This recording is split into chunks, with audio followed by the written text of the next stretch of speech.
Online tutorial Hindi class lecture 23 में Hindi literature के class में स्टैंडर्ड 7th के बच्चों का स्वागत है। बच्चों, आज आप हिंदी लिटरेचर में अपनी पाठ्य पुस्तक की अनुपम सेकंड चैप्टर अनुपम गुरुभक्त पाठ को पढ़ेंगे। इस पाठ में अनुपम गुरुभक्ति को दर्शाया गया है। गुरुओं एवं गुरुजनों का सम्मान सदियों से भारतीय संस्कृति की विशेषता रही है। बड़े बड़े राजा महाराजा तक गुरुओं के आगे नतमस्तक हो जाते थे। विश्वामित्र, वशिष्ठ आदि गुरुओं ने अपने शिष्यों का सदैव उचित मार्गदर्शन किया। शिवाजी ने अपने गुरु स्वामी रामदेव की आज्ञा का पालन कर प्राचीन गुरु शिष्य परंपरा का अनुपालन किया। बच्चों, आप इस पाठ में महाराष्ट्र केसरी महाराज शिवाजी और उनके गुरु रामदास द्वारा गुरु शिष्य महिमा का बखान किया गया है। गुरु के प्रति अपार श्रद्धा रखने वाला शिष्य उनकी परीक्षा रूपी कसौटी पर सदैव खरा उतरता है। आवश्यकता पड़ने पर अपने प्राण तक न्यौछावर कर देने की क्षमता रखता है। इस पाठ में गुरु व आचार्य का सम्मान करना, उनके प्रति कृतज्ञ होना, गुरु की परीक्षा में खरा उतरने का प्रयास करना, गुरुओं का निर्लोभी एवं स्वार्थ रहित होना एवं शिष्यों का उचित मार्गदर्शन करना बताया गया है। स्वामी रामदास अपने शिष्यों के साथ बराबर घूमते रहते थे। कभी कभी उनके साथ शिवाजी भी होते थे। शिवाजी अपने गुरु की बड़ी निष्ठा से सेवा किया करते थे। वे उनकी आज्ञा का पालन तो करते ही थे, साथ ही साथ उनके सभी काम काज भी किया करते थे।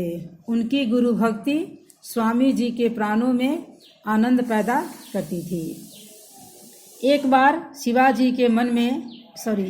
स्वामी जी के मन में शिवाजी की गुरु भक्ति की परीक्षा लेने का विचार उत्पन्न हुआ।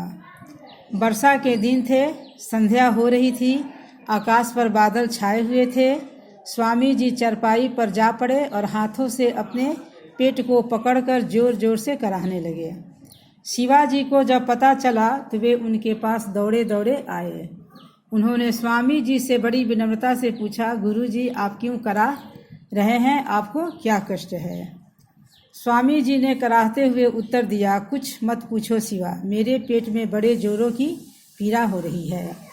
शिवाजी बोल उठे, आप व्याकुल न हो गुरुजी, मैं अभी वैद्य जी को बुला लाता हूँ। वे आपको दवा देंगे और आपके पेट की पीड़ा शांत हो जाएगी। रामदास ने कराहते हुए कहा, कोई दवा काम नहीं करेगी शिवा। वैद्य जी आए थे, उन्होंने कहा कि मेरे पेट में जो पीड़ा हो रही है वह सिहनी के दूध को छोड़कर और किसी वस्तु से ठीक नहीं होगी। अब तो बचना बहुत कठिन है, क्योंकि सिहनी का दूध कहाँ मिल सकता है। बच्चों, आपने इस चैप्टर में इस पेज में आप लोग ने पढ़ा कि कैसे शिवाजी के गुरु उनकी गुरु भक्ति की परीक्षा ले रहे हैं। परीक्षा लेने के लिए उन्होंने पेट में दर्द का बहाना बनाया और कहा कि सिहनी के दूध लाने के लिए, क्योंकि वे जानते थे कि सिहनी का दूध लाना बहुत कठिन है।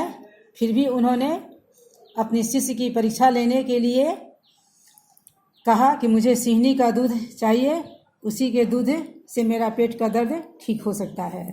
बच्चों, आज आप इस लेक्चर में आप यहीं तक पढ़ेंगे। नेक्स्ट लेक्चर में हम आगे इस चैप्टर को पूरा करेंगे। आज के लिए धन्यवाद।